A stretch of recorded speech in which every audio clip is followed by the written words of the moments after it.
दुनिया को अलविदा कह गया और आरती छोटू के घर रह रही है। आरती के पिता, आरती के भाई और आरती के जीजा जी कहाँ है बताने की जरूरत नहीं है, लेकिन आरती कहाँ है और किस घर में रह रही है ये भी बताने की जरूरत नहीं है। राजधानी पटना में है। पटना हाईकोर्ट के नामचित वकील साहब शिवनंदन भारती सर से हम बातचीत करेंगे और ये उनका कमरा है। आप तस्वीरों के माध्यम से देख सकते हैं, यहाँ पे हजारों किताबें हैं और उस साइड सर का फाइल है और सर यहाँ पे बैठे हुए हैं, कुछ लिख रहे हैं, पढ़ रहे हैं। हम बात करेंगे। बहुत शुक्रिया सर समय देने के लिए। बहुत बहुत शुक्रिया आपका भी जी। सबसे पहले तो मैं आपके चैनल के माध्यम से बताना चाहूँगा कि आपका चैनल बहुत ही जिम्मेदार चैनल है और वही चीज़ आप दिखाइए जिसमें समाज को सही दिशा में। सर एक सवाल है, पहले आरती से लोग सहानुभूति था, लेकिन अब आरती की आलोचना हो रही है, इसको कैसे देखते हैं आप? देखिए, आरती का धीरे धीरे करके जो परत दर परत जो है सो राज जब खुला, शुरुआती दौर में लोग अंदाज पर बात करते थे, उनके प्रति सिंपैथी था कि लड़की की मौत हुई, कैसे मारा गया, उसको बचा के। लेकिन बाद में पता चला कि अरे ये तो आरती ही थी जो उसको साजिश की, मैंने उसको साजिश नहीं कर सकते, उसको बुलाया और एक लड़की एल्योर करके, यदि वो समझदार थी तो जब उसका आशिक बहक रहा था तो उसको संभाल दी।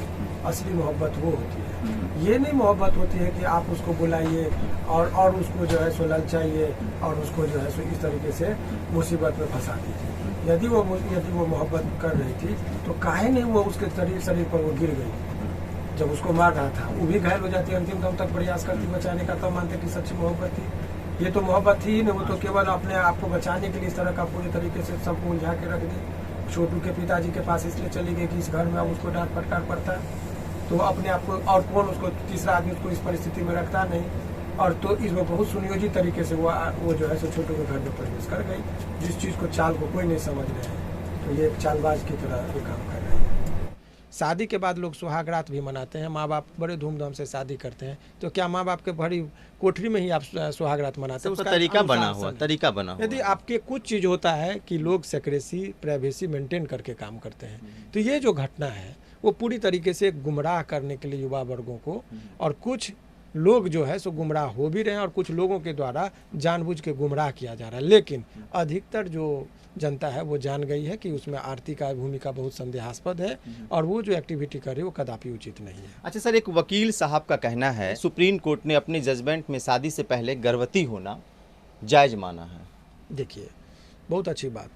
ये जो वकील साहब का, देखिए, अपना अपना एक तर्क होता है और ये पर्सनल ओपिनियन का, मैं तो चूँकि इसमें केस मेरे पास है, इन्वॉल्व हूँ, इसीलिए इतना बयान भी दे रहा हूँ। कुछ लोग बेवजह से इसमें बयानबाजी कर रहे हैं जिसका कोई लेना देना नहीं। नंबर 1, वो अब अपना क्यों कर रहे हैं ये कहना हमारे लिए उचित नहीं है। कुछ लोग बेवजह चर्चा में बेवजह, अरे भाई आपको इतना टाइम कहाँ है कि आप बयान दीजिएगा? यहाँ तो किताबों की, हमारी दुनिया में किताबों को ही दुल्हन कहा जाता है। इसी के साथ सोना है, इसी के साथ उठना है, इसी के साथ बैठना है। तो कैसे ही लोगों को टाइम मिल जाता है अनर्गल बात करने का। और जहाँ तक आप ये एक बात ने आपने कहा कि सुप्रीम कोर्ट ने एक, देखिए, गर्भपात का एक अनुमति दिया कुंवारी लड़की को।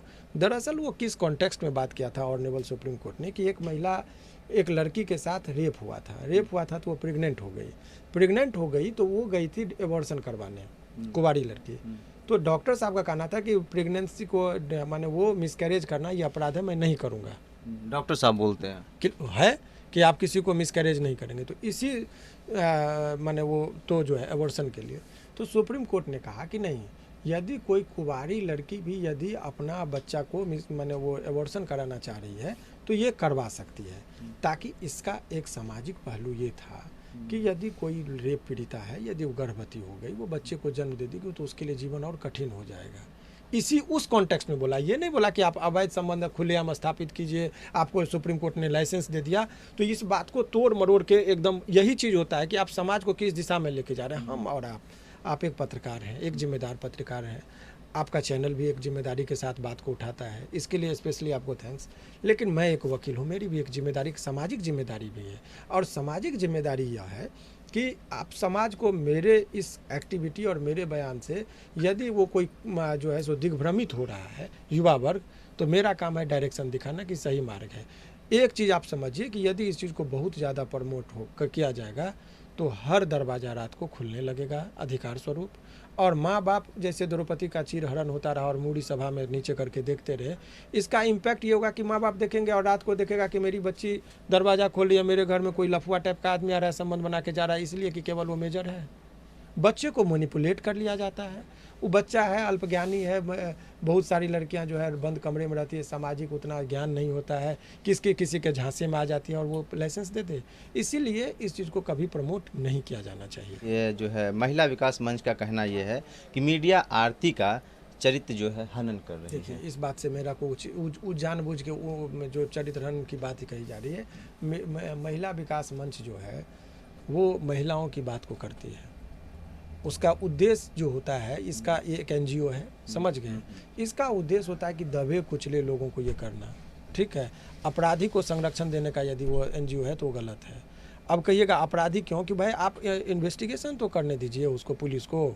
मैं पीड़ित पक्ष का हूँ, मैं तो कभी नहीं कर रहा हूँ पुलिस पर संदेह कि भाई पुलिस गलत कर रही है कि क्या करे, मेरा कभी बयान नहीं आया है।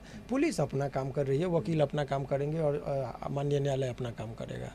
तो ये लोग बीच में जाके कि नहीं इसमें जो है सो उसको हम डीजीपी के पास बयान देंगे। आप डीजीपी के पास, राष्ट्रपति के पास बयान लेके जाइए ना, आपकी जितनी क्षमता है वो कीजिए। लेकिन आप बेवजह ज़बरदस्ती किसी को जानबूझ के फंसाने के लिए कर रहे हैं और समाज को गुमराह कर रहे हैं, तो आपकी सामाजिक दायित्व भी है कि अनर्गल बयान नहीं देना चाहिए। आप जहाँ जाना है आप जाइए कि उनका चरित्र हनन हो रहा है, उनके चरित्र पर प्रश्न आ रहा है। भाई चरित्र तो वो खुद प्रश्न में लेके आ गई है कि रात के अंधेरे में अवैध संबंध के लिए बुला रही है, तो अपना खुद वो चरित्र हनन कर रही है। समाज आईना है, वो देख रही है और बोल रही है। इसीलिए आप किसी पूरे समाज को, पूरे मीडिया को, यदि आप बार बार मीडिया को टारगेट कर रहे हैं तो कदापि उचित नहीं है। मीडिया अपना काम करे, जो हुई है घटना उस घटना को दिखा रही है। अच्छा सर, एक बात हम आपसे जानना चाह रहे हैं, केस की कॉपी को आप देखे हैं जी, आरती के पिता की तरफ से आप हैं। हम सर ये जानना चाह रहे हैं कि आखिर इस केस में क्या हो सकता है। देखिए, सामान्यतः इस केस में नहीं, किसी भी केस में जब मेजर सेक्शन 302 है, 302 हत्या का आरोप का जो है वो सेक्शन है, तो उसमें यदि उनको आरोपित अभी जो एफआईआर में हुआ है तो ये उसके बाद का चरण, किसी भी केस में, मैं इस केस की बात नहीं, एफआईआर होता है। एफआईआर होने के बाद वो गिरफ्तार हुए अनुसंधान के क्रम में। अब उसके बाद वो इस बीच में चार्जशीट जमा होगा, पुलिस अपना रिपोर्ट जमा करेगी, पुलिस को पता चलेगा कि फॉल्स है या क्या है, सही है क्या गलत, तमाम वो करके अपना एक सबूत इकट्ठा करके वो दे देंगे कोर्ट में। और इस बीच में अभियुक्त जो है, जो जेल में, उनके लिए आवेदन दिया जाता है बेल के लिए। बेल का 3 चरणों में आवेदन है। अभी फिलहाल मजिस्ट्रेट के कोर्ट में आवेदन दिया जाएगा। वो यदि उनको लगेगा, सामान्यतः 302 में सेक्शन मेजर है, इसीलिए सामान्यतः अन्य केसों में भी वो, चूँकि सीआरपीसी का ही प्रोविज़न है कि इस सेक्शन में आप बेल जनरली नहीं ग्रांट किया जाता है। सेशन कोर्ट में चार्जशीट को देखा जाता है, एफआईआर को देखा, डायरी के पार्ट पर यदि लगा तो वहाँ पर, और उसके बाद हाई कोर्ट में मेरिट पर बहस होता है, सेक्शन का इंटरप्रिटेशन होता है। इंटरप्रिटेशन ऑफ द कोर्ट जो है सो माननीय हाई कोर्ट और सुप्रीम कोर्ट को बोला गया है।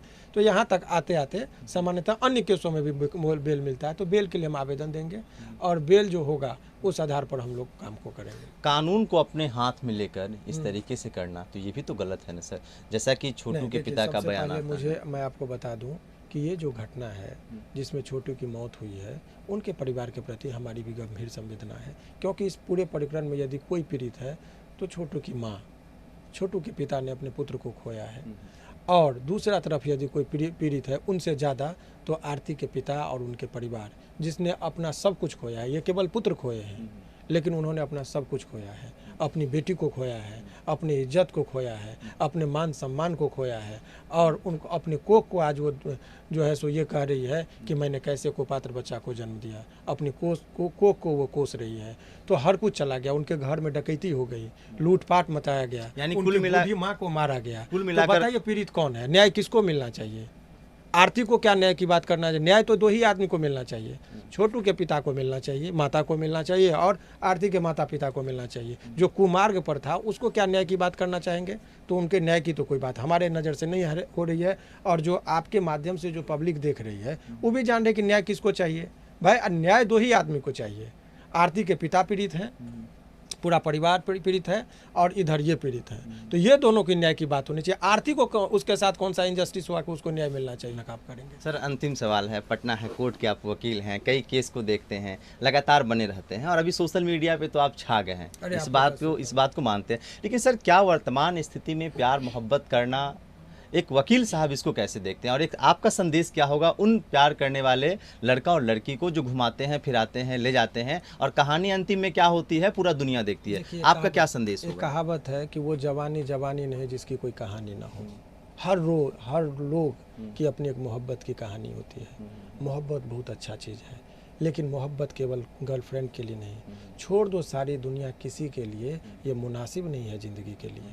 सबको लेकर चलिए। मोहब्बत एक ऐसी चीज़ है कि आप मोहब्बत करेंगे तो माँ बाप के प्रति मोहब्बत, समाज के प्रति मोहब्बत, उसी में बैलेंस करके एक अपना निजी भी मोहब्बत होता है। अभी सर 1 मिनट सर, तो अभी एक इसमें मैं आपको थोड़ा ऐड कर दूं, तो इसमें यदि कोई मोहब्बत कर रहे हैं, शादी में यदि मेजर है, तो इस शादी में यदि कोई आपको परेशान कर रहा है, आपको खतरा है लाइफ का, तो आइए, स्वागत है। कोर्ट मैरिज तो मैंने अनेकों लोगों का कराया है, उसमें मैं आपको मदद कर दूंगा यदि सच्चा मोहब्बत है। पहले मैं काउंसलिंग कराता हूँ।